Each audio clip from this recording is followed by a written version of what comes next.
Outlook, another in a weekly series of in-depth reports on Florida news developments and public affairs.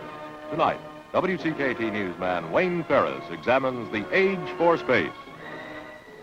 Good evening. For the past three programs, Outlook has explored South Florida's industrial economy, the allied question of unemployment, and how well we're meeting this two-headed problem. Recently, the vice president of the Martin Company in Orlando, the state's largest single employer, threatened to move the company's giant missile plant to California.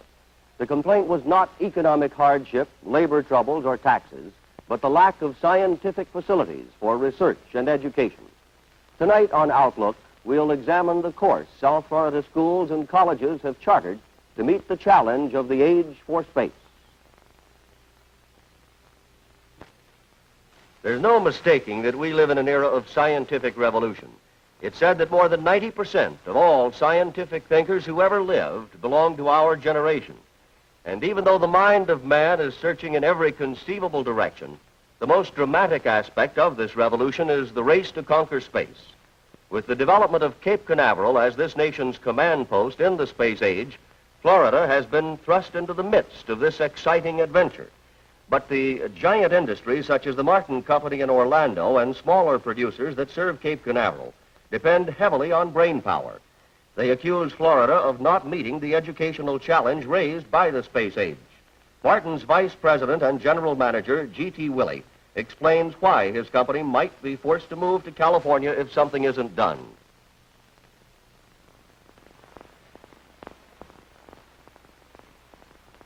Florida, and more especially Central Florida, has been identified as our gateway to space. This distinction, so important to our national goals, brings both prestige and responsibility, especially in the area of education. The importance of education can be emphasized by the fact that over 70% of the jobs available at Martin Company's Orlando division require more than a high school education. A good part of these positions require a minimum of college and even graduate work up to doctorate.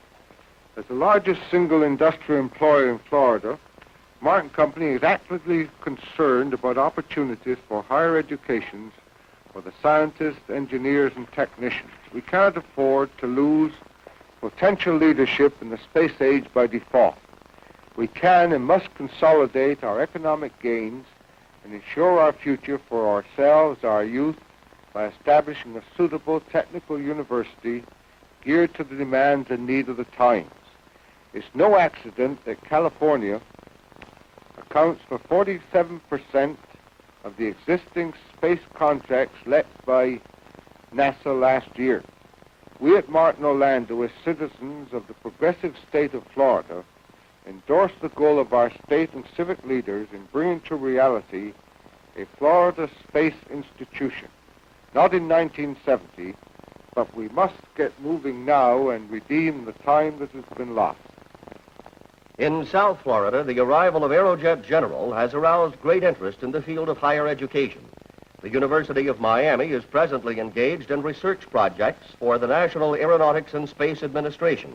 And Dr. Theodore Weir, Dean of the university's engineering school, is enthusiastic about the future. Now, when we get into graduate programs and research programs, the picture changes somewhat. It's true that in the undergraduate programs that the principles that we teach are illustrated by examples drawn from current practice. Still, as we go into research, we come to grips with real life problems.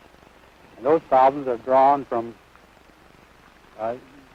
technology. For example, we have a program now that arose from a consulting assignment one of our faculty members had, Dr. Stenning, with Pratt & Whitney. It involved the hydrogen motor and some difficulties that were being had with stability. This suggested that additional research was needed before the problem could be solved. He proposed a program to the National Aeronautics and Space Administration to solve this problem, and they agreed that it was a problem that needed attention. He is therefore working now in our laboratories, assisted by 2 other faculty members and graduate assistants in solving a stability problem. Other types of problems that come up, for example, are those involving nuclear reactors. We have a project in our laboratories for the Atomic Energy Commission involving materials which could conceivably have application in spaceships, but certainly in the production of nuclear power for any other reason. Aside from graduate-level study, there's an urgent need to recruit young men and women for careers in the modern fields of science and technology.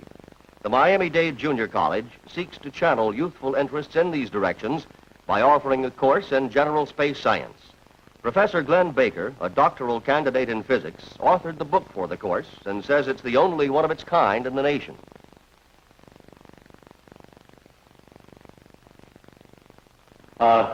As you know, this space science course we've intended it to be a survey of the field of space science on a more or less non-technical level. That is, we like to think of this course as a general education course. We have purposely, as you know, trimmed down the mathematics to a bare minimum, and we have intended that people from all over the college, in whatever program, could enter the course and be successful in it, and could acquire some background in space science at a depth that is perhaps greater than the depth that you would have gotten had you watched TV, the Canaveral shots, and so forth. Now, as you know, we have discussed the history of rocketry, we have discussed the construction of rockets, the theory of orbiting and trajectories. We have been discussing the guidance and control of rockets. We intend to discuss the communications and tracking in the future. Those of us in education can feel the impact of the space age in education. In October of 1957, when the Russian Sputnik 1 was launched, those of us who were teaching at the time could feel such a tremendous interest on the part of our students, a reawakening of interest in science. And at the same time, the secondary school curriculum got a big push, so to speak, toward revision. And those of us know that the people at MIT and elsewhere have revised the physics, the chemistry, biology, mathematics courses, so that now the secondary program has been almost completely redone.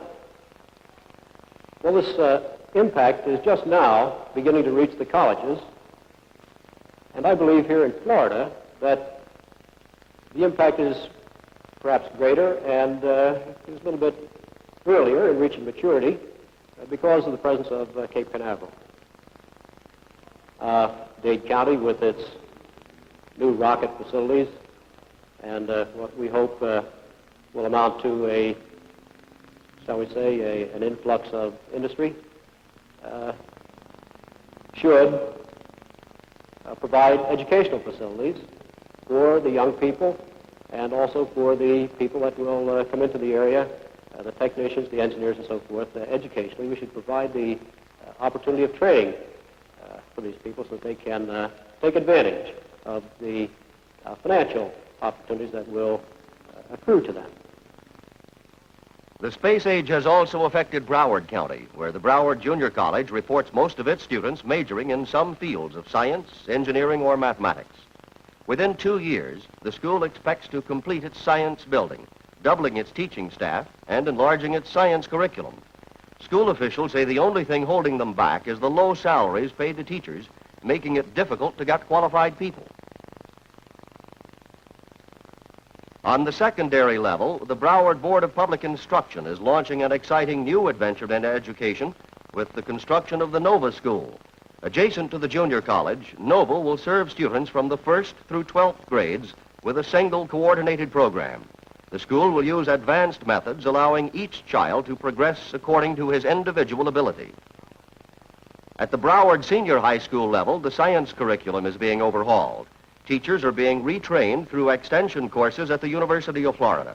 There's a new approach to biology instruction, and the physics courses were recently upgraded with improved labs.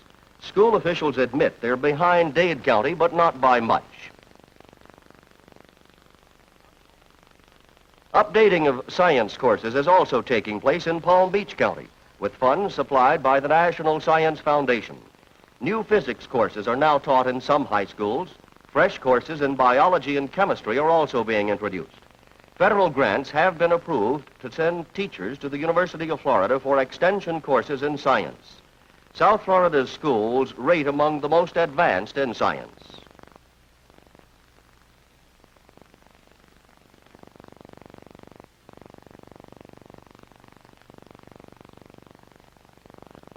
It's in Dade County, however, that dramatic and far-reaching advancements are taking place. Dade school officials began working for National Science Foundation grants some years ago. They say they're now ahead of every school in the system, of the nation, in quality science programs. From the first grade to junior college, students are being exposed to more advanced subjects with the help of better qualified teachers and modern equipment. An entirely new set of science textbooks are being used, stressing application of both traditional and modern scientific concepts. In the 5th grade, for instance, students learn about the solar system and outer space. The following year, they're taught the fundamentals of space travel and Einstein's theory of relativity. High school seniors under this modern program delve into matter waves and quantum mechanics, advanced fields that were previously reserved for graduate students only. College mathematics is now launched in the 1st grade, where children are being taught a new version of what used to be called arithmetic.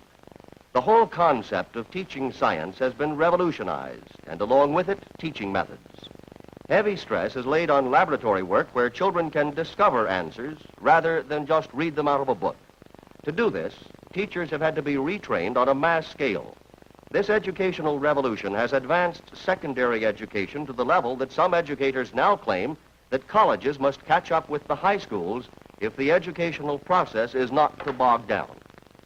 The K which you used it for was the Coulomb's law constant.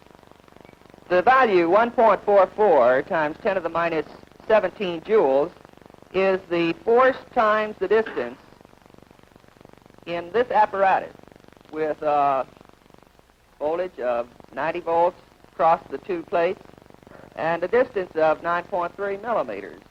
So you see it is no universal constant at all, but it is merely the force times the distance, which gives us the electrical work done on a single ion or charged particle which is accelerated in this space and enters this chamber. It's pertinent to this particular question. If a singly charged helium ion were put through the apparatus of this figure, what would be the speed of flight? And I believe that everyone knows that the relative mass is 4 AMU. 4 AMU times the value of an AMU, which is 1.7 times 10 to the minus 27 kilograms per AMU, times the velocity squared divided by 2. And this equation is then solved for the velocity. Doing so, the answer is 6.5 times 10 to the 4th meters per second. Is there anything particularly difficult about this? Why did you miss it, Scrapper? We'll return with more on the age for space in a moment. The revolution now in progress in South Florida school systems has had some amazing results. Gifted Dade youngsters participating in a special program for laboratory research have made some significant contributions to knowledge while still in high school. One young lady discovered a totally new method for extracting bodily tracer elements and is now doing research at the Mayo Clinic while attending the University of Michigan. A number of high school research projects have been published in scientific journals, And this year, a Miami boy was one of the top 4 merit scholars selected by the Westinghouse Corporation. Perhaps symbolic of developing space scientists in our backyard is Edison High School's Eddie Sloan, a 15-year-old amateur rocketeer and research scientist in his own right. Eddie is not only interested in sending missiles skyward, he sends white mice up with them to study the effects of extreme acceleration. This is the capsule which I use to give the mouse the most protection.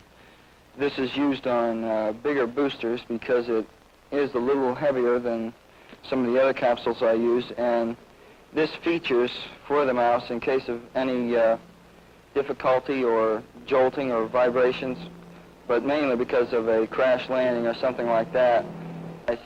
And in a normal attitude, a mouse's eye will protrude a certain amount, but after the flight and this extreme acceleration, the effects that it had, the mouse's eyes receded into toward the inside of its head, and the skin around the eyes kind of covered up the eyes, and there was just a small slit at which it looked through. The acceleration took quite a toll on its eyesight. This is the lizard craft, and the lizards which have come back from the flights with this of high acceleration, the effects have been extreme shedding of skin. Eddie Sloan is a product of Dade's secondary schools, but to fulfill his dream of becoming a native-born Werner von Braun, he may have to seek higher education in states like California, where graduate and research facilities are more advanced. Dr. Lester L. Scolell is chairman of the physics department at San Diego State College. He says California leads in higher scientific education because educators recognized the need much earlier. San Diego State, because of its location in a community surrounded by defense industries, reports nearly 1/3 of its total enrollment in the fields of engineering, mathematics, and science. San Diego has the largest undergraduate physics program on the West Coast and was the first community to receive approval from the Atomic Energy Commission to use hot radioactive materials in its undergraduate physics labs. Graduates of San Diego State's chemistry department had chemistry research laboratories in the community's 5 major industries. The curricula in the science courses are prepared in cooperation with local industry to assure that its needs are met. The college works closely with local high schools, inviting teenage honor students to the campus where they can work in well-equipped labs on projects not possible in their own schools.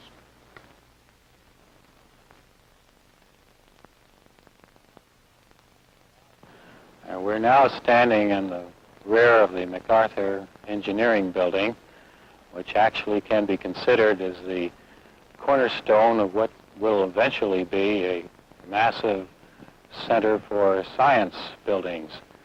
Currently, we have temporary buildings housing some of the sciences, reading from psychology, zoology, and chemistry, botany, and physics.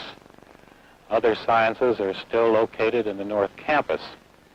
The rest of this area, which is now parking lot, will 5 years from now contain buildings housing the sciences that are now in the temporary shacks across the way or in the North Campus. The next building to go into the science complex will be the Computer Center, or the Center for Information Sciences. This is the building that is being contributed to the university by the interested citizens in the community, and a IBM computer being donated by that company. It probably will go close to the engineering building because of its relationship to engineering activities. When it does go into operation later this year, it not only will provide an important keystone for the other science activities that will go in this area, but will provide an educational facility for the community as a whole. Other buildings to be included in this center will be those that will house physics, chemistry, biology, eventually perhaps psychology and a laboratory for biometrics. As the Martin Company points out, Florida is indeed lacking in advanced graduate and research facilities in the Cape Canaveral area. But existing institutions and new ones, such as Florida Atlantic University, soon to be opened in Boca Raton, are striving to fill the void. Dr. Kenneth Williams, president of Florida Atlantic University, says the school will concentrate on science to serve the space age. One of the very great needs to which Florida Atlantic University is addressing itself is that of providing upper division and graduate programs of education in the sciences, especially the physical sciences and engineering, which will enable us to more adequately serve the needs of industry in this area. As we all know, industry cannot, unless it can maintain its scientists and engineers, cannot continue to operate in Florida. One of the great needs here is preparing new scientists and engineers to take their place in industry, but at the same time to have programs that make it possible for those engineers and scientists already operating in our industries to stay in this community and to have the advantage of programs which make it possible for them to move on towards the master's and doctor's degree level. Otherwise, they're going to be leaving our state, and we cannot maintain our industry. But good intentions will not fill the void where it really exists, in the Cape Canaveral area itself. Florida House member Fred Carl of Volusia County is a member of the Appropriations Committee and the Southern Regional Education Board. He supports Governor Ferris Bryant's proposal to borrow to finance higher education.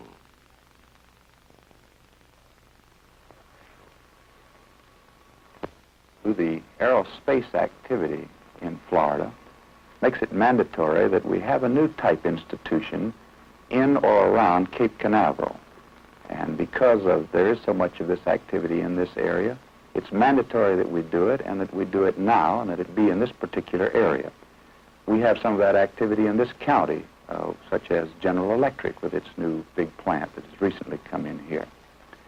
We've got to provide an institution at this level for the scientists and the engineers and the technicians to keep abreast of the latest developments in space and technological advances. And this has to be done even though it's going to cost a tremendous amount of money. The costs of all these things run into astronomical figures. But there is also a definite and a pressing and an urgent need for all of these facilities, from the grammar school through the graduate school. And it's our obligation to face up to this responsibility and to provide the money that's necessary for it. Florida, in my opinion, stands at the crossroads. We can follow the road to progress and have the kind of education at all levels that our people need and that will meet the needs of the people of Florida today. And this is what we should do. The outlook for South Florida's role in the age for space after this message. For the past 75 years, money to build state schools has come out of a special Florida fund of unclaimed bank deposits and proceeds from the sale of school lands. The fund, protected by the state constitution, prohibits dipping into the principal which partially accounts for the retarded development of new institutions of higher learning. However, this year, Governor Bryant proposed spending the $16 million school fund to secure a $125 million bond issue. The governor's approach to Florida's educational needs opened a Pandora's box with the introduction of a constitutional amendment advocating the long-term financing of university buildings and other state schools. And Bryant attacked what he labeled the subtle and under-the-surface opposition to the entire education idea. Florida, deeply involved in the space age, gets only 5% of the government space contracts compared to California's 47%. If Florida is to share in the economic benefits of the age for space, it must also accept its responsibilities and invest in the minds of its youth and in the advanced education facilities. For in the essence, they're the keys to Florida's future. This is Wayne Ferris for Outlook. Good night.